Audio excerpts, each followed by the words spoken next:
السلام عليكم ورحمة الله تعالى وبركاته. مرحبا بكم معايا البنات في فيديو جديد ان شاء الله. اليوم ان شاء الله غادي نشارك معكم واحد الوصفة اللي صراحة نفعتني مع ولي وبغيت نبارطاجيها معكم.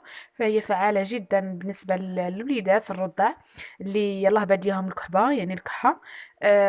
كما كتعرفوا فالبرد هذا الوليدات ديالنا دغيا كيمرضوا.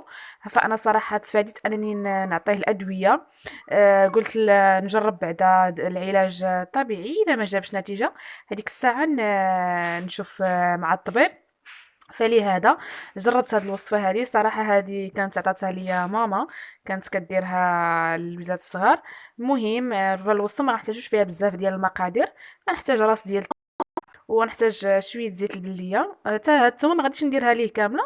المهم غادي غير على قياسه هو على حسب العمر وصافي. المهم غادي نشد هاد الراس هذا، غادي نقيه ونرجعو من بعد باش نكملوا الفيديو، ما تمشيو فين. كما شفتوا البنات فانا نقيته وقسمته على 4 بحال هكا باش دغيا يتسلق ليا. خديت واحد الكاسرونه فيها الماء، غادي ندير فيها الماء وغادي ندير فيها هاد الثومه هادي، وغادي نردها على نار مهيله حتى تسلق ليا. ونتلاقاو من بعد باش نكملوا الطريقه ديال التحضير ديال هاد الوصفه هادي. كما شفتوا البنات من بعد ما تسلقات ليا الثومه فحيدتها من داك الماء ودرتها في واحد الزليفه بحال هكا وجبت معلقه بحال هكا وغادي نبدا نعس فيها بحال هكا. كما شفتوا راه دغيا كتمعس بسهوله. فكما قلت لكم انا ما غاديش نعطي هذا المقدار كامل، غنعطيه غير شويه. وهاد الوصفه البنات كدار 3 ايام، يعني 3 ايام متابعه. ملي كيبغي ينعس البيبي ديالكم بعد ما كتبدلوا ليه وكترضعوه. انا كنت كندهن ليه صراحه صدرو بشويه ديال الزيت، غير بشويه كنماصيه ليه وكنعطيه معلقه من هاد الخلطه هادي. الا شفتوا ولدكم ما بغاهاش ما تكثروش عليه، عطيوه غير شويه، غير راس معلقه.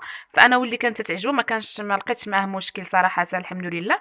فكنت كنعطيه هاد المعلقه الصغيره بحال هكا ديال الاكل كل ليله 3 ايام. صراحه عن تجربه وصفه فعاله للسعال عند الرضع.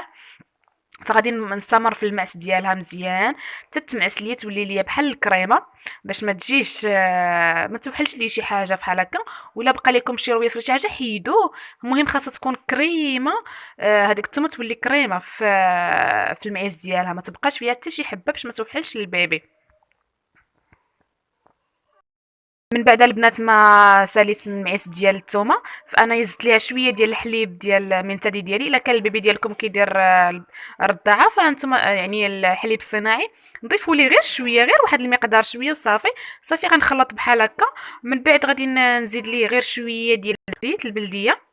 فما تخافوش من هاد الوصفه البنات، ماشي تقولوا باقي البيبي ما كياكل ما حتى شي حاجه ما نعطيهاش ليه. فهي جد فعاله للسعال كما قلت لكم. وعن تجربه انا ما كنجيش كنعطيكم الحاجه الا كنت مجرباها وعارفه النتيجه ديالها البنات. فكونوا متاكدين منها، الا ما نفعتو ما غاديش تضروا. فصافي كما شفتوا غادي نزيد غير شويه ديال الزيت بحال هكا وغادي نخلطها. كما قلت لكم هاد الوصفه دي كتعطى حتى كيبغي ينعس البيبي ديالكم، يعني ما غادي يخرج ولا يضربوا البرد ولا شي حاجه. صافي وعطيوها ليه مده ديال 3 ايام. صافي كنبقى نخلط بحال هكا مزيان. كنخلطوا الخليط كيولي على شكل بحال السيروم. الا جاكم ثقيل زيدوا شويه ديال الحليب ديالكم، الحليب ديال الرضاعه. صافي غنستمر بحال هكا تخلط.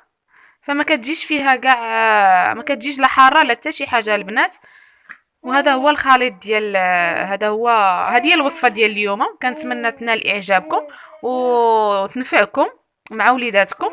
واللي مازال ما اشتركش في القناه يشترك فيها ويدعمني باللايك وخليو لي كومونتير. وشكرا للمتتبعات الغاليين ومرحبا بالناس الجداد. السلام عليكم.